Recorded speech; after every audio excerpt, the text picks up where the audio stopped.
मित्रों, राधे राधे। मित्रों, आज हम बात करेंगे श्रृंखला को आगे बढ़ाते हुए कि कर्क लग्न में चंद्र का 12 भावों पर क्या फल होता है। जैसे कि हम सब जानते हैं, चंद्र एक बहुत ही सौम्य ग्रह है। हमारे जीवन में शीतलता, शांति, सुख देने वाला ग्रह है। कर्क लग्न की जो जन्मपत्री होती है उसका लग्न भी चंद्र होता है और चंद्र का प्रभाव उसमें कर्क लग्न की पत्रिका में अधिकतर बहुत ही शुभ और अच्छा पाया गया है। मित्रों, आपको एक ऐसा अचूक उपाय भी बताएंगे जिससे आप काफ़ी हद तक अपने चंद्र को मजबूत कर सकते हैं। जीवन में अगर अच्छे परिणाम नहीं दे रहा है, नकारात्मक परिणाम दे रहा है, तो सकारात्मक परिणाम हम उससे ले सकते हैं और अपने जीवन को सुख शांति में बना सकते हैं। लेकिन हमारे चैनल पर उपाय जानने से पहले आप बने रहिए और हमारे चैनल को सब्सक्राइब कीजिए, लाइक करिए और अपने महत्वपूर्ण सुझावों से हमें आगे बढ़ने का मार्गदर्शन दीजिए। मित्रों, बात करेंगे चंद्र अगर लग्न में बैठता है तो यहाँ पर बैठा वो चंद्र स्वग्रही होता है। ऐसे व्यक्ति बहुत ही सुंदर होते हैं, सुशील होते हैं, उनका व्यक्तित्व बहुत सौम्य होता है, अच्छे दिखने वाले होते हैं, दिल और मन से बहुत साफ व्यक्ति होते हैं, भावुक होते हैं। जैसे कि पता है हमको, चंद्र की दृष्टि सप्तम होती है। सप्तम उनका वैवाहिक जीवन भी सुखमय होता है, अच्छी पत्नी की प्राप्ति करने वाले होते हैं लग्न में बैठे हुए चंद्र। जब द्वितीय भाव पर चंद्र बैठते हैं तो यहाँ पर बैठा हुआ चंद्र हमको सौम्य बनाता है, हमारा चेहरा भी सुंदर होता है, हम अच्छे दिखते हैं। ऐसे व्यक्ति का गला भी साफ होता है, ऐसे व्यक्ति गायक बन सकते हैं, लेखक बन सकते हैं, अच्छे वक्ता बन सकते हैं। उनको परिवार का अच्छा सुख वैभव प्रदान होता है। यहाँ पर बैठे चंद्र की सप्तम दृष्टि हमारे आयु जीवन भाव पर पड़ती है। हमारे आयु में दीर्घकालीन वृद्धि होती है, हमें दीर्घायु करने वाला होता है। जब तृतीय भाव पर चंद्र आकर बैठता है तो तृतीय भाव पर बैठा हुआ चंद्र हमारे पराक्रम में वृद्धि करता है, हमारे छोटे भाई बहनों को सुख प्रदान करता है।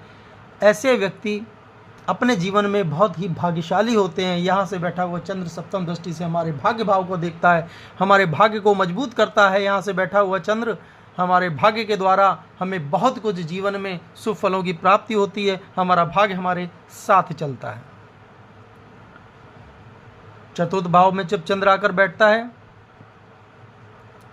तो चतुर्थ भाव में बैठा हुआ चंद्र यहाँ से हमको भूमि, भवन, वाहन, मकान सबके शुभ फल प्रदान करता है। ऐसे व्यक्ति को जीवन में अपनी पुश्तैनी जमीन या पुश्तैनी भवन भी प्राप्त होता है जीवन में, और खुद के द्वारा भी वो अपनी भूमि, भवन, मकान और अच्छे से अच्छे वाहन का सुख प्राप्त करता है। यहाँ से सप्तम दृष्टि से हमारे कर्म भाव को देखता है। ऐसे व्यक्ति अगर चंद्र से जुड़ा कोई व्यवसाय करते हैं, तरल पदार्थों का व्यवसाय करते हैं, या दूध से संबंधित व्यवसाय करते हैं, या अक्षत चावल से संबंधित व्यवसाय करते हैं, या कुछ चंद्र से रिलेटेड जो भी कोई कार्य करते हैं, तो उसको बहुत लाभ देने वाला होता है। पंचम में जब चंद्र आकर बैठता है तो मित्रों, जब पंचम में चंद्र बैठता है तो ऐसे व्यक्ति की शिक्षा में कुछ व्यवधान उत्पन्न होता है, क्योंकि वो मंगल की राशि पर बैठता है और वृश्चिक पर बहुत अच्छे परिणाम नहीं देता। शिक्षा में व्यवधान उत्पन्न होता है, लेकिन फिर भी शिक्षा अच्छी दे देता है। पेट में तकलीफ़ों को देखता है। कभी कभी कुछ पाप ग्रहों की दृष्टि पड़ने के कारण पेट के ऑपरेशन तक करा देता है। संतान की ऐसे व्यक्ति हमेशा चिंता करते रहते हैं, मानसिक रूप से संतान अपने बच्चों के लिए सोचते रहते हैं। यहाँ से सप्तम दृष्टि हमारे आय और भाव पर पड़ती है। हमारा आय का भाव कमज़ोर होता है, हमारे बड़े भाई का सुख कम मिलता है, मित्रों से भी कुछ मनमुटाव कराने वाली स्थिति यहाँ से हमारा चंद्र देता है। अब देखते हैं षष्ठम भाव पर जब बैठता है चंद्र, तो षष्ठम भाव पर बैठा हुआ चंद्र हमको व्यर्थ की चिंताएं देता है, मानसिक परेशानियां देखता है, रोग ऋण शत्रु का अनावश्यक परेशानियां उत्पन्न करने वाला होता है। यहाँ से बैठा हुआ चंद्र हमारी सप्तम दृष्टि से हमारे व्यय भाव को देखता है, अतः हमारे रोग, ऋण और शत्रु के द्वारा हमारा व्यय होता है। जीवन में हम बहुत खर्च करते हैं, बहुत व्यर्थ की परेशानियों में लगे रहते हैं। मित्रों, सप्तम पर जब हमारा चंद्र बैठता है तो यहाँ पर बैठा हुआ चंद्र बहुत ही अच्छा सुफल प्रदान करता है। ऐसे व्यक्ति अपने जीवन साथी से बहुत प्यार करता है और उसका जीवन साथी भी बहुत ही सुंदर, सुचित, सुशील होता है और उसको जीवन साथी से भी बहुत लाभ प्राप्त होता है। उनका वैवाहिक जीवन बहुत ही सुखमय कहलाता है। किंतु अगर चंद्र के साथ कोई पापी ग्रह राहु या शनि यहाँ बैठ जाता है तो राहु के कारण, बैठने के कारण उसके मन को भ्रमित करता है और उसके परिवार में, उसके वैवाहिक जीवन में कुछ कटु स्थितियाँ पैदा करता है, मतभेद कराता है। किंतु अगर चंद्र यहाँ पर अकेला बैठा है तो ऐसे व्यक्ति को सुख, वैभव और खुशमय वैवाहिक जीवन की प्राप्ति होती है। उसकी दृष्टि सप्तम हमारे लग्नेश पर पड़ती है और हमारे पर्सनैलिटी को भी बहुत शांत और सौम्य और सुंदर बनाता है यहाँ पर बैठा हुआ चंद्र। अष्टम में जब चंद्र बैठता है, अष्टम में बैठा हुआ चंद्र परेशानियों को जन्म देने वाला होता है, शारीरिक कष्टों को बढ़ाने वाला होता है, मानसिक कष्टों को बढ़ाने वाला होता है। यहाँ पर बैठा हुआ चंद्र हमको व्यर्थ की चिंताओं में लगाए रहता है और हमको व्यर्थ की परेशानियों में उलझाए रहता है। और यहाँ पर अष्टम पर बैठा हुआ चंद्र, इसकी दृष्टि हमारे धन भाव, हमारे परिवार भाव पर पड़ती है तो हमारे परिवार का सुख लेकिन अच्छा देता है, हमारे धन भाव पर अच्छा सुख प्रदान करता है।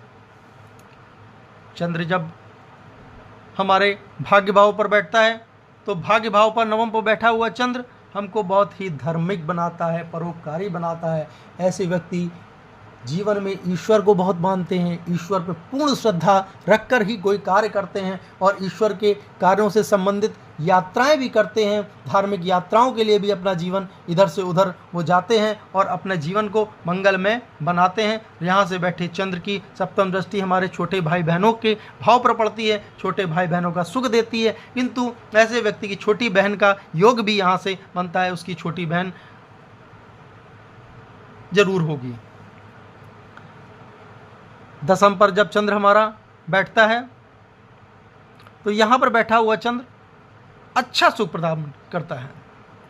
यहाँ पर जब चंद्र बैठता है दशम पर तो ऐसे व्यक्ति सरकार के द्वारा बहुत लाभ प्राप्त करते हैं। किसी सरकारी सेवा में अगर वो होते हैं तो बहुत अच्छे पद तक वो जाते हैं और अगर कोई चंद्र से संबंधित व्यवसाय करते हैं तो उस व्यवसाय से वो, उसकी सप्तम दृष्टि हमारे भूमि, भवन, वाहन पर पड़ती है तो इस सुखों में भी वृद्धि करने वाला होता है। ऐसा व्यक्ति अपने व्यवसाय के द्वारा अर्जित धन से अपना भूमि, भवन, वाहन और का सुख प्राप्त करता है और जीवन में बहुत ही खुशहाल जीवन जीने वाला होता है। दृष्टि जब ऐसा चंद्र जब एकादश भाव पर बैठता है तो एकादश पर भाव पर बैठा हुआ चंद्र बहुत अच्छे लाभ देने वाला होता है, आय के स्रोतों में वृद्धि करने वाला होता है। ऐसे व्यक्ति को अपने मित्रों से लाभ प्राप्त होता है, बड़े भाई का सुख मिलता है, बड़े भाई से लाभ प्राप्त करता है। और यहाँ से चंद्र पंचम, उसकी सप्तम दृष्टि पंचमेश पर पड़ती है, पंचम पर यहाँ से बैठा हुआ चंद्र दृष्टि डालता है तो उसको अपने संतानों से सुख प्राप्त होता है, उसकी शिक्षा का अच्छा सुख उसको प्राप्त होता है। और किंतु पहली संतान पुत्री योग देता है किंतु उसकी पुत्री बड़ी गुणवान, भाग्यवान होती है और अपने पिता का नाम रोशन करने वाली होती है।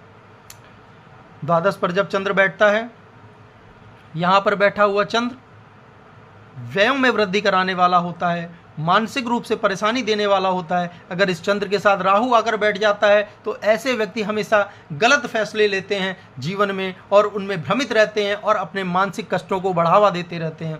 अगर चंद्र यहाँ पर बैठता है तो सप्तम दृष्टि से हमारे रोग ऋण भाव को भी जागृत करता है और इनके द्वारा भी हमको मानसिक परेशानियाँ होती है, इन पर भी हमारा व्यर्थ का व्यय लगा रहता है। किंतु द्वादश में बैठा हुआ चंद्र हमको विदेश यात्रा योग देता है। ऐसे व्यक्ति अपने घर और अपने जन्म स्थान से दूर जाकर अच्छा धन उपार्जन करने वाले होते हैं।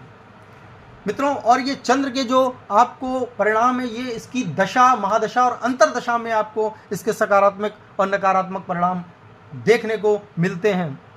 अब आपको बताते हैं कि अगर हमारा चंद्र अच्छा नहीं है तो बहुत ही छोटा सा आपको जानकारी होगी कि हम इसमें क्या करें। चंद्र चूंकि सौम्य ग्रह है तो चांदी से संबंधित है, हमको चांदी के गिलास, अगर हमारा चंद्र अच्छा नहीं है तो चांदी के गिलास में हमको जल रखकर उस जल का सेवन करना चाहिए, हमारा चंद्र मजबूत होगा। सोमवार के दिन हमको शिव मंदिर में जाकर अक्षत और दूध शिव जी पर, शिवलिंग पर चढ़ाना होगा, जिससे हमारा चंद्र मजबूत होगा। और कर्क लग्न की इस कुंडली में कर्क लग्न का चंद्र अच्छा करने के लिए, इसके लग्न का मालिक है चंद्र, तो हम एक मोती धारण करें चांदी की अंगूठी में, तो हमारा जीवन बहुत ही सुखमय होगा, बहुत ही आनंदमय होगा। मित्रों, आज के लिए राधे राधे।